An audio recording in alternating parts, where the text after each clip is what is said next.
সামনে রেখে বক্তৃতাটা শুনেছেন আপনি? হিন্দুরা কাফের,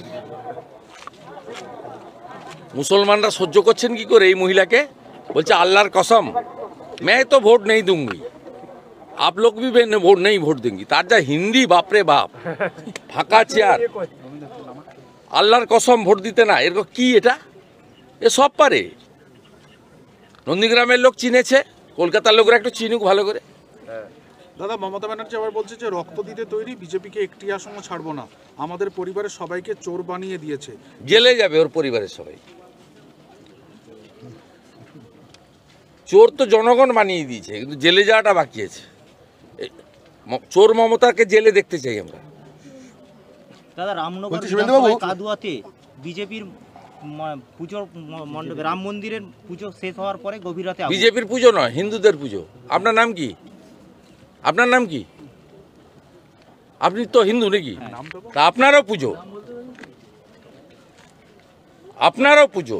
হিন্দুদের উপরে পশ্চিমবাংলায় আক্রমণ করছে এই হিন্দু বিরোধী সরকার। এখানে এক সিভিক ছোড়া কি মীর বুবাই আলী, তার ফেসবুক পোস্ট দেখেছেন আপনি? এটা অন্য লোকদের নিয়ে, অন্য ধর্ম নিয়ে বললে তো এখন আগুন জ্বলতো। গ্রেপ্তার যদি না করে আমি কি করতে হয় 12টা বাজিয়ে দিব এখানকার পুলিশের, বলে দিলাম। নেতাজিকে নিয়ে বলছে রাম খেয়ে রাতে রামের সতীত্ব, এরকম নোংরা কথাবার্তা ভগবানের সম্পর্কে। এটা হয়েছে ডিউ টু এই জিহাদি মমতার জন্য, চোর মমতার জন্য। শুভেন্দুবাবু, নেতাজিকে নিয়ে ইন্ডিজোটের সব দলের ভণ্ডামি, কংগ্রেস নেতাজি সেজে সেজে বাজারে ঘুরছে, সংগতি মিছিল ফ্লপ হতেই তৃণমূল বলছে নেতাজি থাকলে ধর্মান্ধতা থাকতো না, আর এক রামের ধাক্কাতেই ইন্ডিজোট একেবারে পিন্ডি চটকে গেল। ইন্ডিচোটের শুধু পিণ্ডদান বাকি আছে, লোকসভা ভোটে আমরা পিণ্ড দিয়ে দেবো। ফিরাদ হাকিম বলছেন, নেতাজি সুভাষচন্দ্র বসুকে যদি কেউ রেসপেক্ট দিয়ে থাকেন, নরেন্দ্র মোদী দিয়েছেন। দিল্লির কর্তব্য পথে ওনার মূর্তি স্থাপন করে, আর যে ফাইলগুলো কংগ্রেস লুকিয়ে রেখেছিল নেহরুরা, সে ফাইলগুলো প্রকাশ্যে এনেছেন। আর নেতাজি সুভাষচন্দ্র বসু যদি প্রথম প্রধানমন্ত্রী হতেন, তাহলে ভারত খণ্ডিত হতো না, অখণ্ড ভারত আজকে আমরা দেখতে পেতাম। সর্দার বল্লভভাই প্যাটেল থেকে নেতাজি সুভাষচন্দ্র বসু রেসপেক্ট যদি কেউ দিয়ে থাকে, নরেন্দ্র দামোদর দাস মোদী দিয়েছেন। এদের কাছ থেকে জ্ঞান শোনার কোনো দরকার নেই।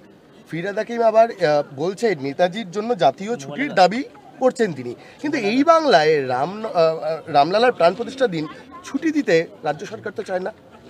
এই রাজ্যে রামলালার জন্য কেউ ছুটি চায়নি।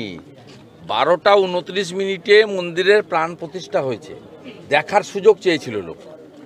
ভারত সরকার ছুটি দেয়নি, ভারত সরকার 2:30টার পরে অফিস করতে বলেছে, যাতে ওই সময়টা পরিবারকে নিয়ে মন্দিরে হোক বাড়িতে হোক একসঙ্গে হিন্দুরা এই রকম 500 বছর পরে তার স্বপ্ন পূরণ। এ দিন তো বারবার আসবে না। রামনবমী প্রতি বছর আসবে, 22শে জানুয়ারি প্রতি বছর আসবে, তো 22শে জানুয়ারি 2024 একবারই আসবে। 3 লক্ষ হিন্দু প্রাণ দিয়েছেন, একদিনে বাবর 1 লক্ষ হিন্দুকে কেটেছেন রামের জন্মস্থান দখল করার জন্য। স্বাভাবিকভাবে সবাই ছুটি নয়, দেখার সুযোগ চেয়েছিলেন। কিন্তু মমতা ব্যানার্জির রামাতঙ্ক রোগে তিনি ভুগছেন, যেমন জলাতঙ্ক হয় সেই রকম রামাতঙ্ক রোগে ভুগছেন, তাই তিনি দেখতে দেবেন না। মমতা বন্দ্যোপাধ্যায় গতকালকে সংগতি যাত্রা, তারপরে বলছেন সিপিআইএম 34 বছর ধরে যাদের সঙ্গে লড়াই করতে হয়েছে তাদের কোনো অ্যাডভাইস মানবো না। এর আগে আবার বলেছেন অধীর কোনো ফ্যাক্টর না। এই বাংলায় শরিকদের নিয়ে এরকম মন্তব্য, তাহলে ইন্ডিজোটের কি হবে? ওটা মীনাক্ষীর জ্যাঠা সীতারাম ইয়েচুরিকে জিজ্ঞেস করুন, আমি উত্তর দেবো না। কংগ্রেসকে দাদা একটা প্রশ্ন, আপনি বিভিন্ন সময় পুরনো বামপন্থীদেরকে আহ্বান জানিয়েছেন, দলে সামিল হওয়ার জন্য বলেছেন। আজকে এখানে একটা অরাজনৈতিক প্রোগ্রাম, সেখানে দেখা গেল পুরনো বামপন্থী নেতা অশোক গুড়িয়া আপনার এটা তো অরাজনৈতিক প্রোগ্রাম। অশোক গুড়িয়া আমাদের দলে নেই, আর অশোকবাবুকে আমরা দলে নেব না। নন্দীগ্রাম কাণ্ডে ওনার সম্পর্কে অনেক অভিযোগ আছে। আমরা সুরপতি দেবনাথকে, আমাদের জন্য দরজা খোলা আছে। আরেকটা বিষয়, সুরপতি দেবনাথের জন্য আমাদের দরজা খোলা আছে। অশোকবাবু এমনি খুব এলাকায় সজ্জন লোক, আমিও সম্মান করি, কিন্তু নন্দীগ্রাম আন্দোলন নিয়ে ওনার মানুষের ক্ষোভ আছে ওনার উপরে। যশোমেন্দ্রবাবু, আপনি বলছিলেন নেতাজি যদি প্রথম প্রধানমন্ত্রী হতেন তাহলে অখণ্ড ভারত থাকতো। অনেকেই স্বপ্ন দেখছেন যে রামরাজ্যের পর এবার অখণ্ড ভারতে। সে তো আমাদের যশস্বী গৃহমন্ত্রী বলেছেন, কাশ্মীর বিল নিয়ে বলতে গিয়ে বলেছেন 24টা আসন রাখা হয়েছে পাক অকুপাই কাশ্মীর থেকে আমাদের এমএলএ জেতার জন্য। তা কি তার কথা তো বুঝে নিয়েছেন। দেশের সবচেয়ে দ্বিতীয় শক্তিশালী নেতা তিনি পিওকে সম্পর্কে on the floor of the parliament যে কথা বলেছেন, সমঝদার কা তো ইশারাই কাফি হয়। মোদিজিকে তৃতীয়বার আনুন, শুধু অর্থনৈতিকভাবে তৃতীয় শক্তিশালী দেশ আমরা হব তা নয়, পাক অকুপাই কাশ্মীরে ভারতের ঝান্ডা তুলব।